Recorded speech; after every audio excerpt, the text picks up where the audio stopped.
The broadcast is now starting. All attendees are in listen-only mode.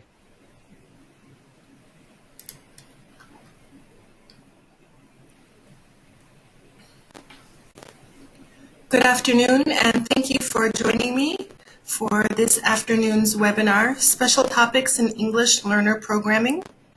This is part of the monthly webinar series, and this month's topic is an overview of the School Readiness Reflection Tool. I want to welcome you to the first Special Topics in English Learner Programming monthly webinar series for this school year. My name is Anika Harris. I am OSSE's Professional Development Specialist, and I focus on English language acquisition. You will see that our English Learner Supports team has now expanded from 1 person to 2. We are a 2-person team again. Joining me recently is Dr. Jennifer Norton, who serves as OSSE's English Learner Program and Policies Manager. We would love to take your comments, feedback, and questions, and our emails appear on the screen.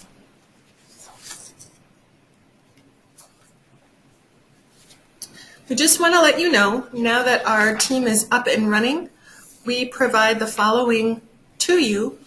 One is in-person professional development, and that's geared towards teachers or school leaders. There are sessions that are typically held here at OSSE, although on a case-by-case basis, we may be able to schedule sessions at your LEA or school.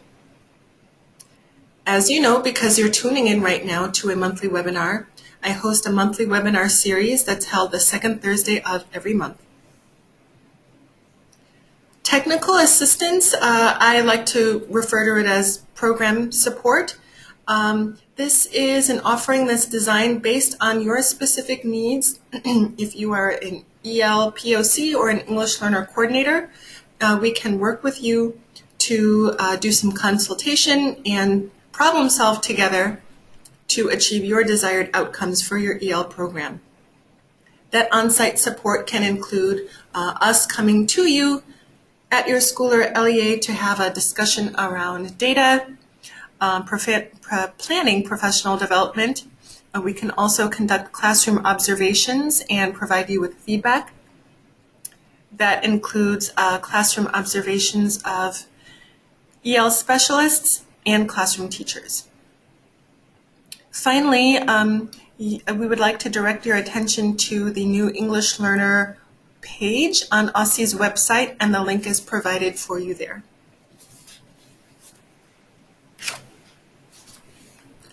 This month's webinar is a chance for you to learn about a tool that OSSE recently released, and it's called the School Readiness Reflection Tool. We're pleased to announce that this tool is available to support you in thinking about your English learner programs.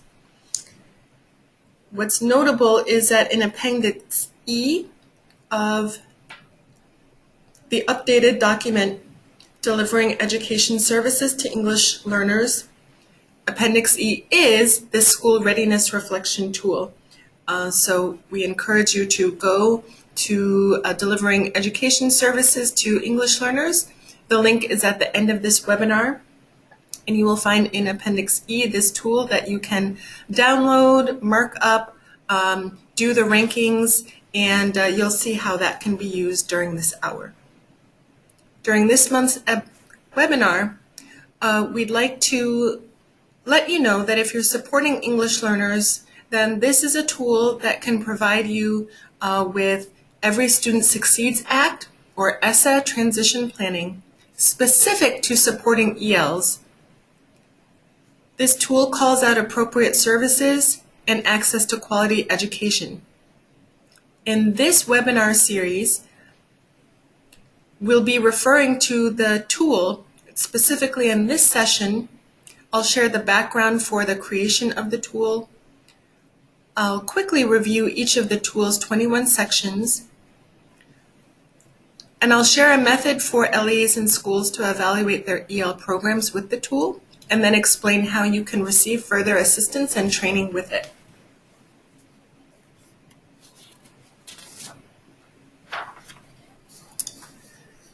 So on the actual tool itself, you will see 3 logos.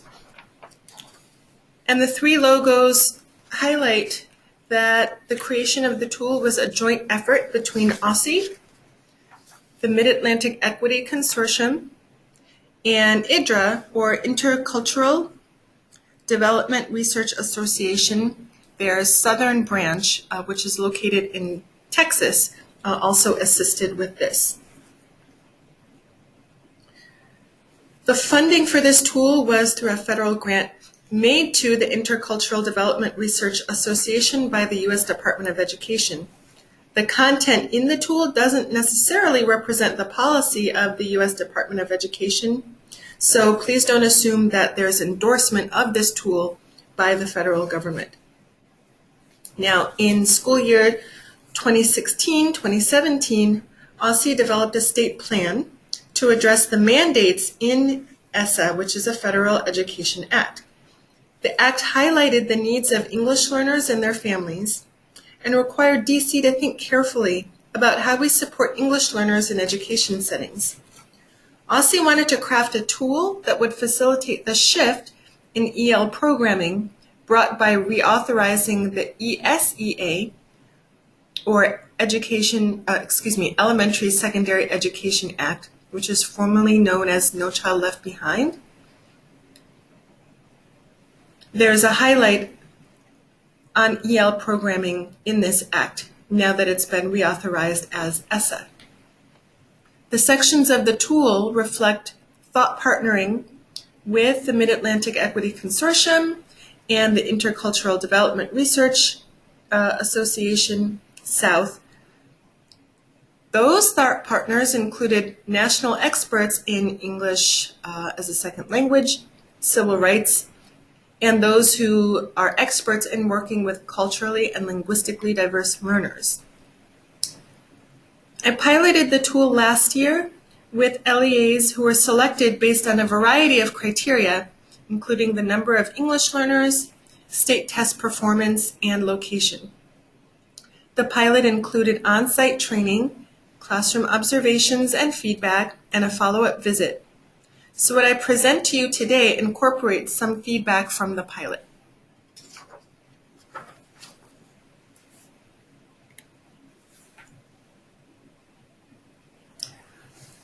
DC state plan addressing ESSA, or the Every Student Succeeds Act, does incorporate goals for English learners, and among those goals you will find increasing graduation rate, increasing student achievement, and we have a target now for English learners to achieve English language proficiency in 5 years. This tool is intended to provide LEAs in schools with insight into their strengths and gaps, and begin to think through a concrete way to address those gaps and capitalize on those strengths so that they can meet the goals that we set forth in ESSA, in our ESSA plan for DC.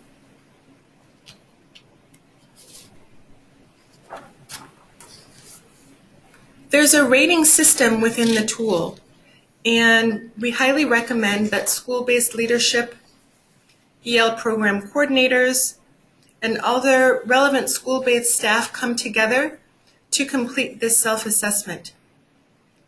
It's a tool to be used by you at the LEA or school level for informational and planning purposes only. OSSE is not going to collect this tool.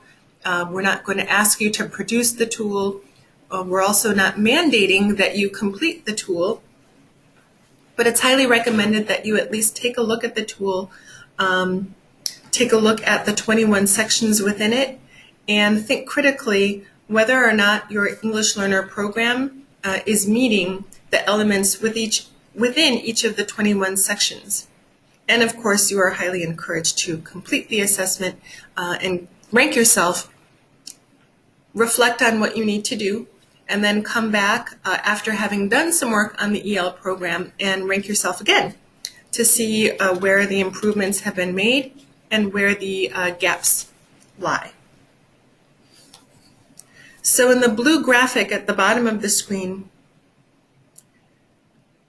you'll see there's a column called Area, which aligns to one of the 21 sections. And then within that area, you'll be giving yourself 3 points if you fully meet the indicator, and we'll see the indicators next. You'll give yourself a 2 if you're kind of meeting the indicator, but you still have some work to do. And you'll give yourself 1 point if you have not met that indicator or maybe need a complete overhaul to better serve English learners in accordance with that indicator.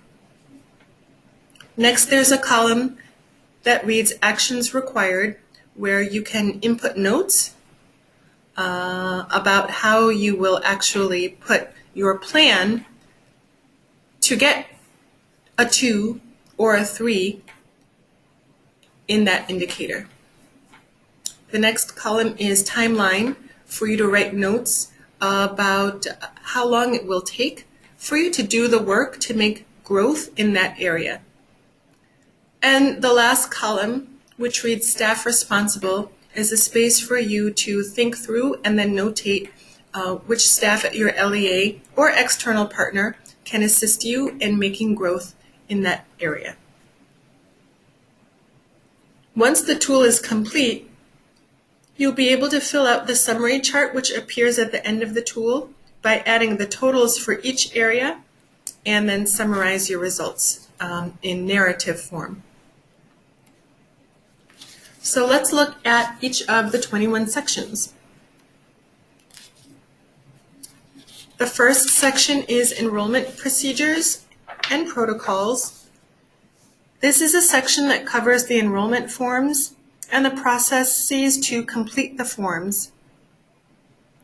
You'll see we include mention of reception staff and thinking through what's required to create a welcoming environment when parents first enter your building to enroll their student. Also notable here is that Social Security numbers should not be requested on the registration forms, nor should immigration or visa status be requested. Nor should ethnic or racial background be forced out from a parent. It can be requested, but it cannot be required.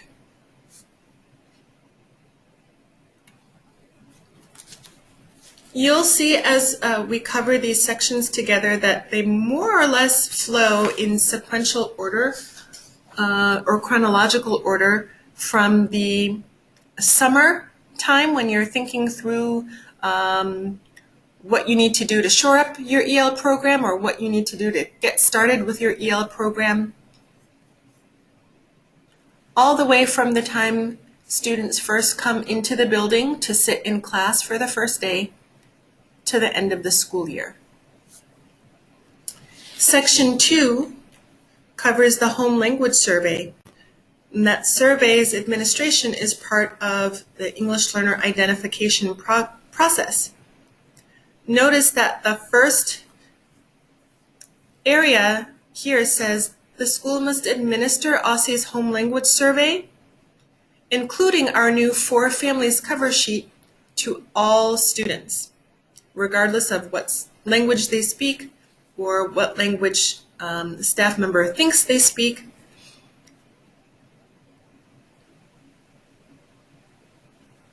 And as you keep looking at the indicators here, there is mention of staff who are doing enrollment, that they might need some training on how to administer the home language survey, including when to provide interpretation and other types of language support.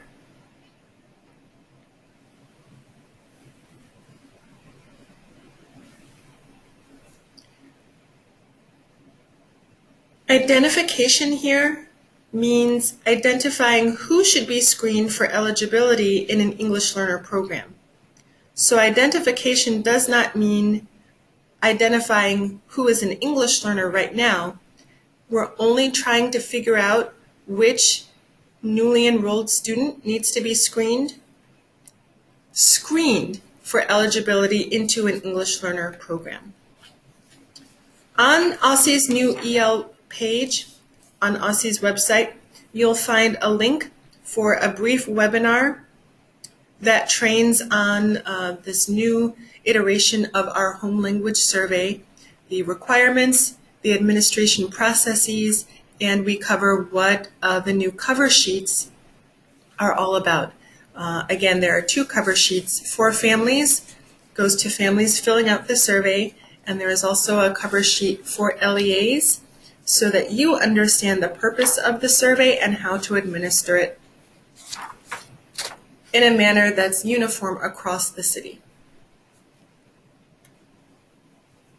Section 3 covers screeners.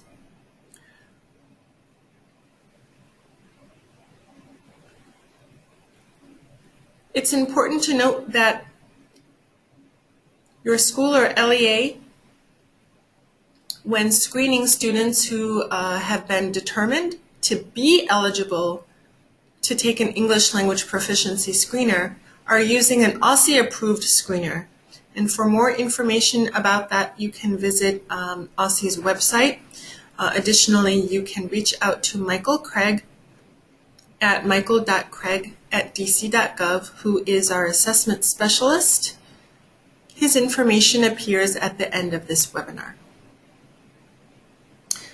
This section also helps you think through what you need to do to get your screener ready and to be prepared to administer the screener.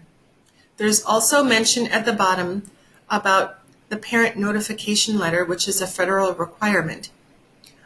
For students who are found eligible for placement in an EL program, parents and guardians must be informed about this placement through a parent notification letter. There is a section in this tool called Placement for more details about the letter.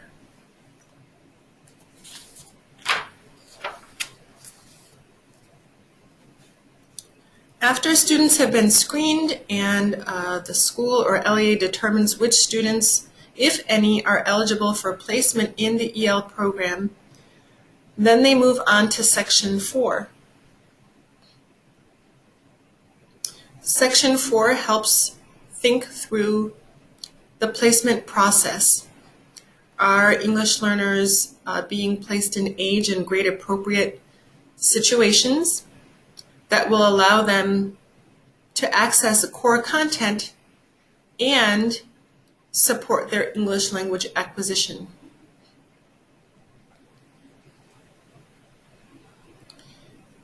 Schools working with students above, let's say above kindergarten, first grade, should think carefully about whether they have a standard procedure for evaluating transcripts for students coming from other schools or other countries to assist in determining placement. And that's important so that students are not placed in too high a grade, nor that they're placed in too low of a grade. Again, we want to be placing them in age and grade appropriate situations that address their English language acquisition needs and give them access to core content that is appropriate for them.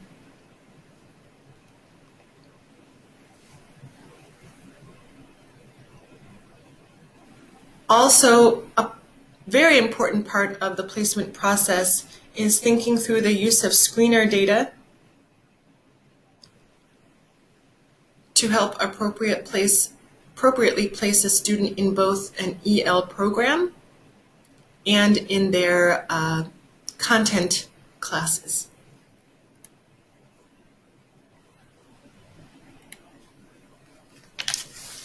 Section 5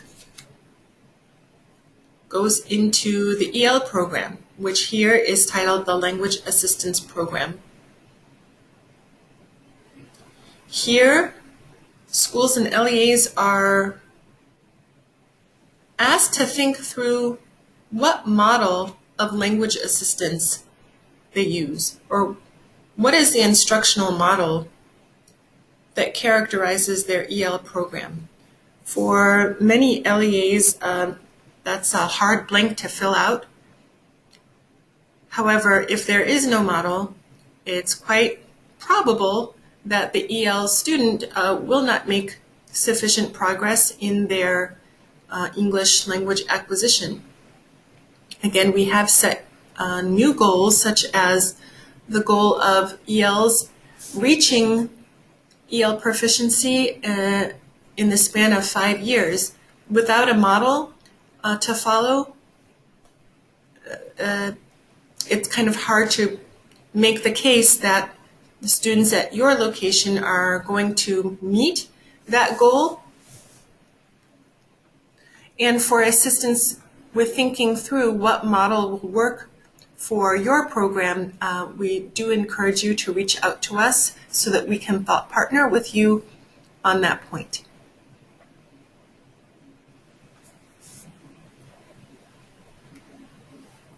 Section 5 is another longer section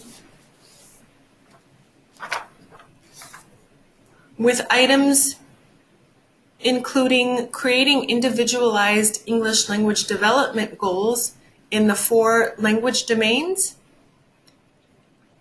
listening, speaking, reading, and writing for each English learner, and that those goals should be drafted at least annually and revisited periodically during the school year.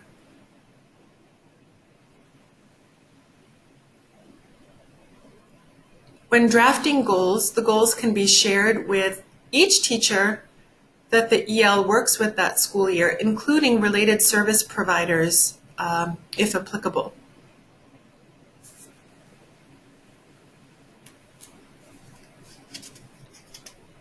Section 6 goes into staffing considerations. Within the school, thinking about that first point of contact, we're talking about the reception staff, and we're encouraging schools and LEAs to train their staff to welcome all parents and students equally and to be culturally responsive in that welcoming.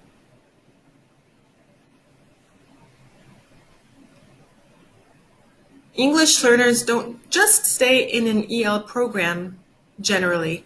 They usually have seats in the general education setting, and for those with identified disabilities in their specialized education program. So it's incumbent upon the school or the LEA to train its teachers to support English learners. So in this section, you'll see that it's not necessarily the role of the English learner specialist to solely support English learners in their language development. These students are all of our students, is what we like to say. And so since they do have so many touch points with staff members throughout the school, all should be trained to support English learners with respect to their staff assignment. And you see that reflected in Section 6.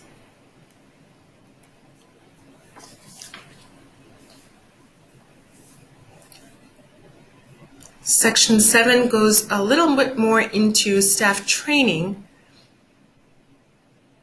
And staff training here, as opposed to Section 6, staff training here speaks to understanding what second language acquisition entails and how to increase English language proficiency and academic achievement for English learners.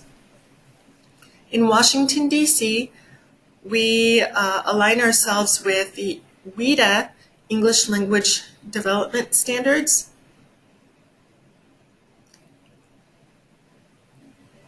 And so all teachers should be trained in how to use and integrate those standards into their lessons.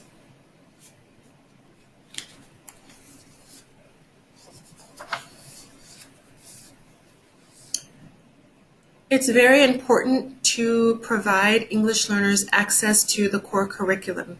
So instead of thinking of English learners as having deficits and being unable to master content because of, let's say, lower English communication skills, we now think of English learners as having assets that they bring to the classroom. And we recognize that the content area and placement in content classes allows English learners to receive English language stimulation. That stimulation means they hear something that might be just out of their reach, but they have a productive struggle and grapple with that language, and they start reaching towards comprehending that language and knowing how to use that language themselves. If they do not have access to that content, it's unlikely that in the school setting they're going to learn how to use that language. So if you don't expose a student to the goal, they're not going to reach the goal. So this section, Section 8, encourages schools and LEAs to think through the placement of their English learner students in the general education setting, and making sure that there are opportunities for English learner specialists to collaborate with other teachers so that in every classroom that EL sits in, they have access to the content.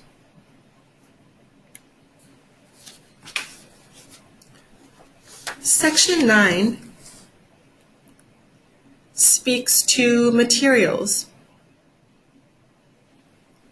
Within the school or the LEA, it's important that the staff in the EL program have access to materials that will help them provide instruction on English language acquisition for their English learners. It's also important for general education teachers to have access to materials that are appropriate for the English proficiency and education levels of their ELs. So think of a science classroom where sometimes that content could get a little bit dense and very technical. It would be important for that classroom to also have materials perhaps in the home language of the English learner or English learners. Also some, I guess the equivalent of Cliff Notes, not watered down content, but material like media, newspapers, magazines, videos, visual supports that go along with the content being studied that can help engage English learners and assist them in wading through that dense content. If you look at the last area in Section 9, it says English learners have access to computers and internet at a ratio equivalent to non-English learners. So this is where you start to hear our equity team members speak. Those are some of our collaborators in producing this tool, who know very well that sometimes ELs are kept out of certain classes and are kept from certain resources that their non-EL peers do have access to, and that's not okay. So we have placed this area in Section 9 to help you think through what situation you have at your educational setting. Do English learners have access to the same resources at the same rate that their non-ELs do?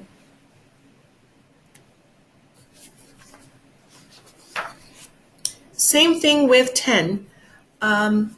When I started working with English learners, I was told jokingly but seriously that I might be placed in janitorial closet to provide services. I might have to do my services in the hallway, et cetera, et cetera. And in fact, that was true. But that's not okay. It's considered a discriminatory practice to do so. So with Section 10, we're thinking about the physical space in which students who are English learners are receiving instruction.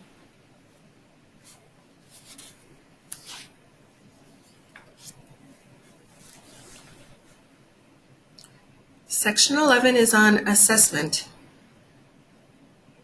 Here we're talking about assessing English language acquisition.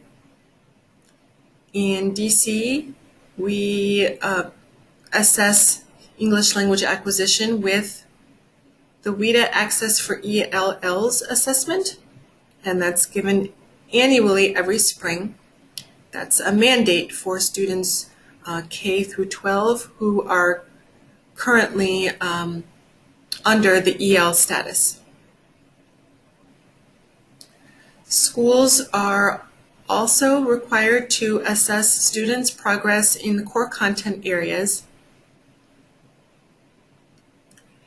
And there are instances where parents waive their students' access to the EL program. We call those parental waivers or opt-out students. They're required to receive an assessment for their English language proficiency every year as well. So they're required to take access for ELLs every year until they meet DC's exit criteria. Additionally, we're thinking here when speaking about assessment that ELs have an opportunity to take the PARC and that they receive accommodations as they are allowed, whether that's a language accommodation, right? We have a PARC available in Spanish if that is appropriate for that student. And there are also accommodations like receiving the test directions in the languages that are offered by the test. Note that recently arrived English learners are excluded from one administration of PARC, ELA, in their first year in a U.S. school, and that testing accommodations for English learners should be considered when ELs are taking any standardized test required by OSSE and as allowed by the test.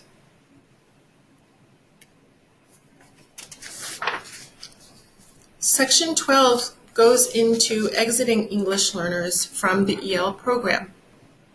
There are criteria that we have set here at OSSE, and our criteria to exit the EL program is receiving at least a 5 overall composite score on the Access for ELLs assessment. The school or the LEA should have procedures in place and training so that staff can monitor exited students for at least 4 years after they exit the EL program. There's also language in this section about what to do if a student who has tested out of the EL program is not making progress academically after they exit.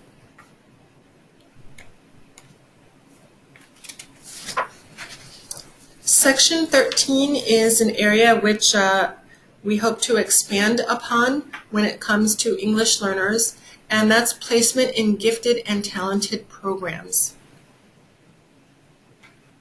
So you will see there are a few considerations when thinking about entering ELs in the gifted and talented programs at your school or LEA.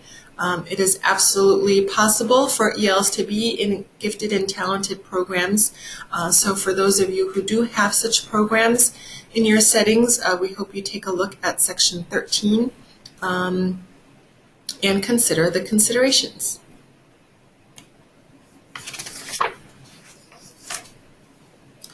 Section 14 is a treatment on the identification, evaluation, and assessment of English learners with disabilities.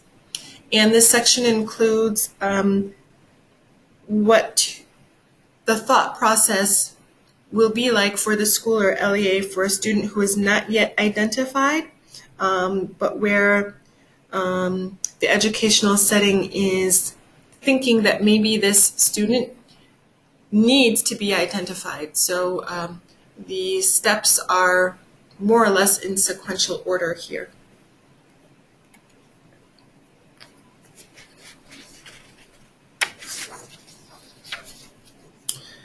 In section 14, we also consider the needs of parents, which you see on the second page of section 14. Parents receiving information in a language they can understand, parents being invited to participate in IEP meetings, and parents being offered language support to participate in the IEP meetings if that support is needed.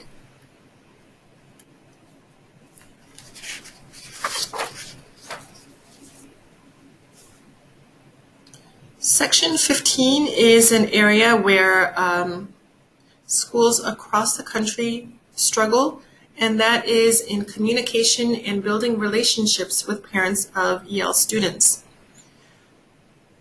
If this is an area where you too are struggling, we have several considerations for you in the areas included in this section. And again, you can rank yourself 3 points, 2 points, or 1 point. And then there is space for you to think through what actions you can take to make improvements in these areas, the timeline in which you will take those steps, and which staff or external partner you can include to help you achieve your goals.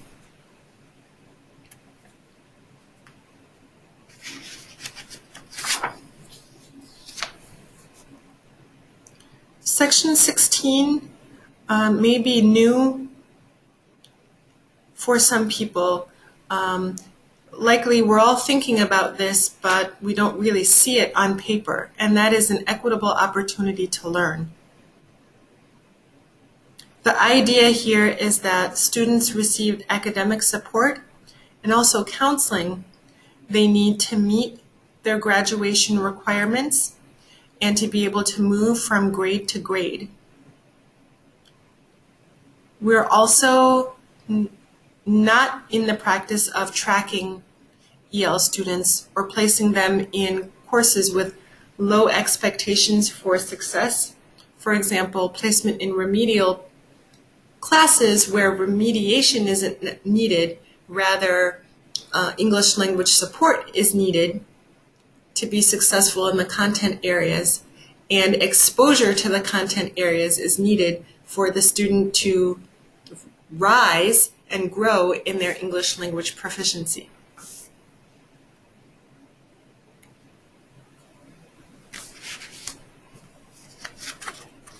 I'm going to read section 7 aloud. This section is titled Equitable Resources Needed to Reach the High Standards Expected of All Students. So here we're trying to say that English learners require equitable access to resources in order to achieve the high standards that we expect all of our students in the city to achieve. So here that means the educational setting has been working to attract quality teachers and retain them and sustain them. They know what their requirements are as far as looking for staff who can support English learners. On the EL page of OSSE's website, you can click on a link for a recording of a webinar that I did last school year on hiring teachers to support English learners, and that provides several considerations to think through when looking for staff that will meet this first area. Equitable resources also means that the facilities in which they're educated in look nice. The upkeep is there and the resources are there to make students feel welcome, make students feel that school is a special place that they want to come back to over and over again, and that they feel motivated to do the work to move up in grade and graduate. This section was born out of research that looked at the settings where English learners are receiving their education. And the research noted that far too often those students are placed in beyond the dungeon of the building, like where I used to do my work when I was first teaching English as a second language. Beyond that quote-unquote dungeon, that they were just placed in areas that didn't look good, as if the English learners didn't matter. And here we're saying all of our students deserve facilities that are maintained and kept and supplied sufficiently with resources for students to learn. No student is a throwaway student.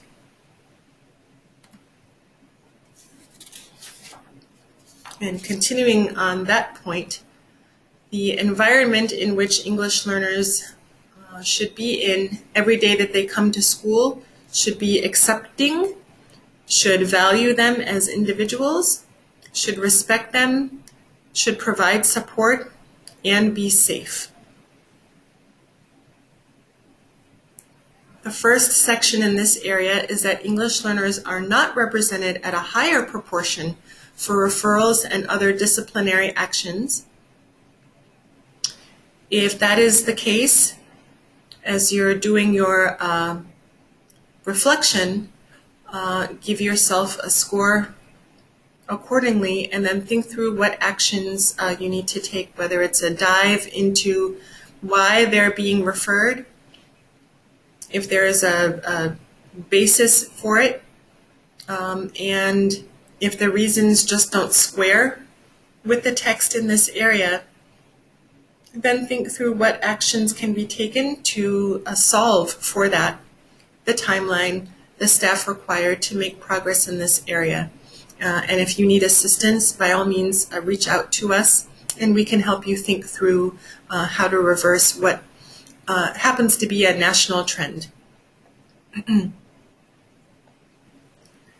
Section 2 here is thinking through integration of ELs with non-EL students, not just in their classroom placements, but in the lunchroom, in their special classes, in after-school activities,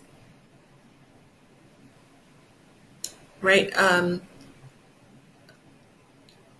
Making progress in English language should not be a barrier to accessing other programs in school, like after-school clubs and activities. Section 19 goes right to what I just said.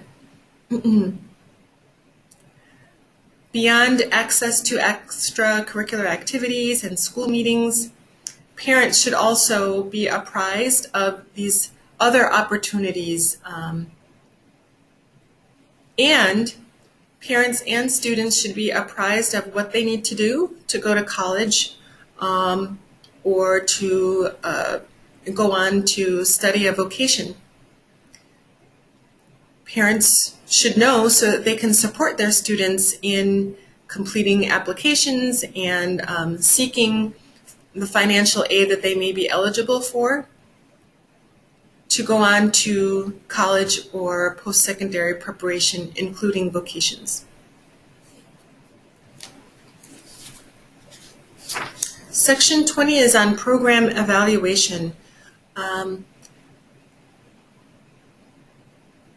For those who are not familiar with conducting a program evaluation, it is quite an undertaking, but it yields very useful data and yields good results when it's completed.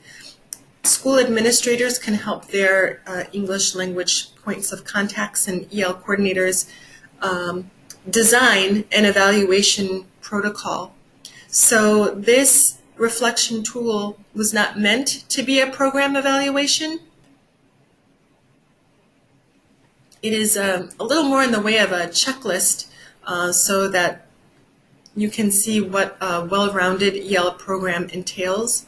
But a program evaluation involves collecting, analyzing, and using data to determine if English learners are making progress in English language acquisition and in academic achievement, and to think through where gaps lie in the school's or LEA's program and treatment of English learners.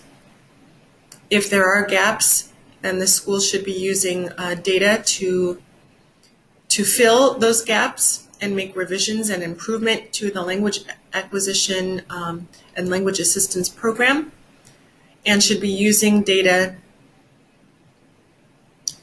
to track academic achievement of their English learners. For schools that are receiving funding that goes along with having English learners in a school, part of the program evaluation can be analyzing the use of those funds and taking a look at the impact those funds had on English language acquisition and the academic achievement of English learners. So the last point really is for Title III grantees regarding the funds and expenditures. Going forward, we hope to make an edit so that this is optional and that it explicitly states for Title III grantees only. However, if you're not receiving funds, you probably know that you're not receiving funds, so then you would not fill this section out, and you would deduct 3 points from your tally from Section 20. The last section is Section 21. And we're thinking about accountability, PARCC scores, access scores, graduating, and as the last section of this area says, when you look at this tool, think that all stakeholders should be holding themselves responsible for the success of English learners and all students,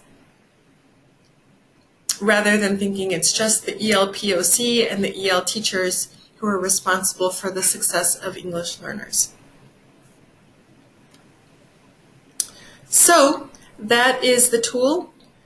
On this screen, you can see a link is provided for delivering education services to English learners. It's the updated policies and procedures document, and the School Readiness Reflection Tool is found within that document in Appendix E. I've referred to OSSE's new website, and the link is there. On OSSE's revamped website, you'll find our new EL page. And I do invite you to reach out to myself. It's Anika Harris at dc.gov, anika.harris. Dr. Jennifer Norton is our EL manager, and her email address appears there as well.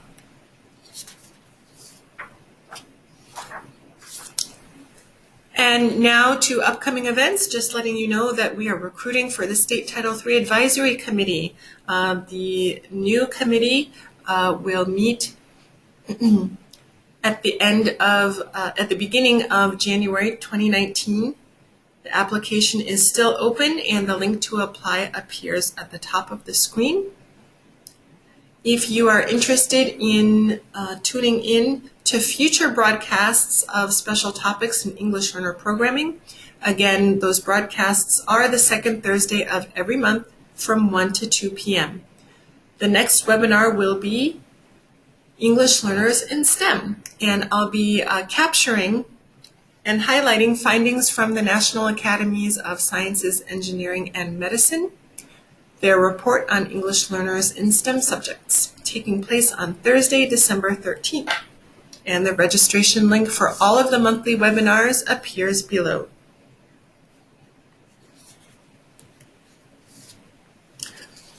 Other events are the 3-part English language acquisition workshop series. The dates and registration links appear. If you are tuning into this webcast, you will receive an email with the slides that have live links to register to all of these events. For the different matters that span English language programming, you will find different staff to assist you in resolving any issues and answering any questions you may have, and our contacts appear on the screen. I want to thank you for taking time out of your afternoon to listen to this broadcast, and look forward to being with you again next month from 1 to 2 p.m. on the next edition of Special Topics in English Learner Programming. Thank you and have a great afternoon.